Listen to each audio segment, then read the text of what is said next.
Well, my friends, 2022 is finally here, which means we got more movies coming out this year. Now, unlike last year's list, I won't be including every single film here, since there are a lot of films that I want to see this year. But here are just some films I'd like to mention, even though I'll be having an honorable mentions later on in the video. DC films such as The Flash, Black Adam, and The Batman. Marvel films such as Thor 4, Morbius, and Black Panther 2. Other films like Jurassic World 3, the new Texas Chainsaw Massacre film that's being released by Netflix, Hocus Pocus 2, and Bullet Train.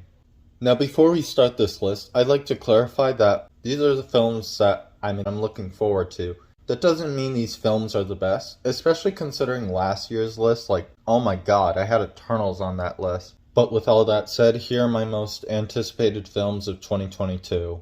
Doctor Strange. That's pretty good, but it's taken. Doctor Strange and the Multiverse of Madness is a film directed by Sam Raimi, and honestly, that got me pretty hyped, actually. But by the YouTuber named Dr. Wolfula pointed out, this doesn't feel like a Sam Raimi movie. It just feels like your typical Marvel movie.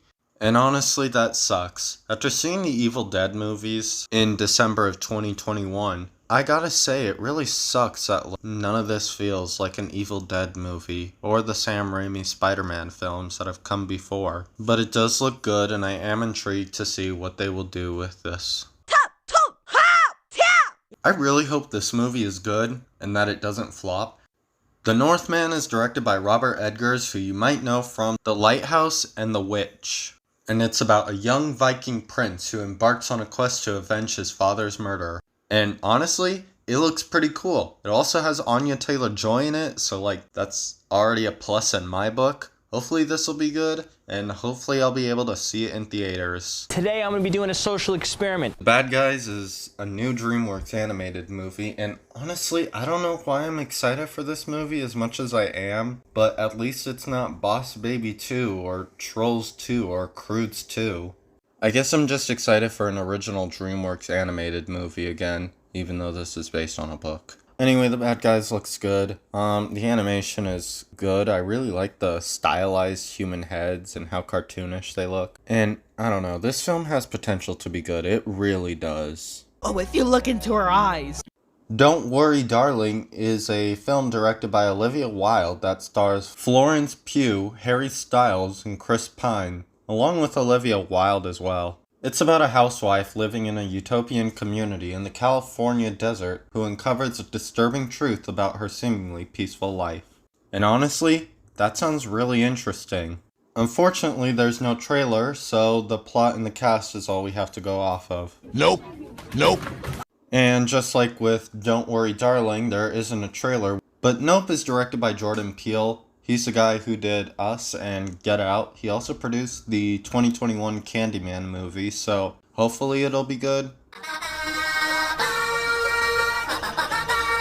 Outside of it being based on Steven Spielberg's own childhood, I'll just give it off to Cinema Freak since he knew more about the film than I do. Go watch his video, by the way. The Fablemans.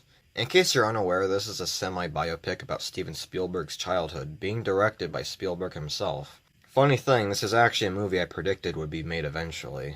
I always believed Spielberg would make a movie about his life, most likely being focused on his passion for film and how it shaped his career. Since his latest film, West Side Story, really delivered in my opinion, even if his latest films haven't quite reached the same level as his older ones. It seems he's better suited for smaller dramas nowadays as opposed to the whimsical blockbusters of the past, which makes this film even more fitting to make now. Blah blah blah, Hollywood is unoriginal, it should have ended with the third one or the fourth one, why are they making this movie, blah blah blah blah blah, shut up. 5 Cream, no, I will never call it Scream, is all about Ghostface coming back. I mean, it's a Scream movie, what do you expect? But this time, the victims of Ghostface seem to have a history with the older Scream characters, which is why the legacy characters are coming back. And honestly, with all the trailers and the marketing that's been going on, I really hope they don't kill off any of the original cast and actually pay respect to Wes Craven's vision. But can they bring back Randy and Stu? That'd be funny. Oh yeah, Kirby as well. Kirby needs to return. Why isn't she in any of the trailers? But anyway, I just hope for a good Scream movie. Scream 4 was good, but it had its problems. Scream 2 and 3 weren't the best. Scream 1 still remains the best film in the franchise. So I just hope for this film to at least be better than Scream 4. Now it's like, baby, oh! Babylon, or Babylon, I don't really know how it's pronounced, is a film that's set in Hollywood during the transition from silent films to films with sound, which focuses on a mixture of historical and fictional characters. So basically Once Upon a Time in Hollywood. We don't have a trailer for it yet, but the cast and the plot make this film really interesting. I just hope it's good. Grug rhymes with grug, and this one, I call it Grug. The Unbearable Weight of Massive Talent is a film directed by Tom Gormakian and stars Nicolas Cage. I don't know if I said this before, but Nicolas Cage is honestly one of my all-time favorite actors. The way he brings his A-game to a performance like Grug from The Croods, or literally anything else. I mean, come on, the guy played Superman twice, so you can kind of see why he's my favorite actor. Anyway, this is supposed to be a self-aware take on Nicolas Cage's career, and honestly, I'm down for it. This looks like a lot of fun. I hope it doesn't suck. I mean, come on. You have Nicolas Cage as your main lead. It's a movie about Nicolas Cage. This shouldn't suck. And now for some honorable mentions. These are films that could have made the list, but I prefer other movies. That's not to say these films will be bad, it's just that I'm more hyped for other movies. I'll never let go, Jack. I'm ready to die with you. You are the love of my life and the only man that... Screw it. Oh. Killers of the Flower Moon is the newest film by Martin Scorsese, and it stars Leonardo DiCaprio and Robert De Niro, along with Jesse Plemons and Brendan Fraser. It's apparently based on a book that I'll probably never read, and it's also going straight to Apple TV Plus, which is like, no one owns that streaming service. But I mean, it does look interesting. I still need to see more of Scorsese's filmography though.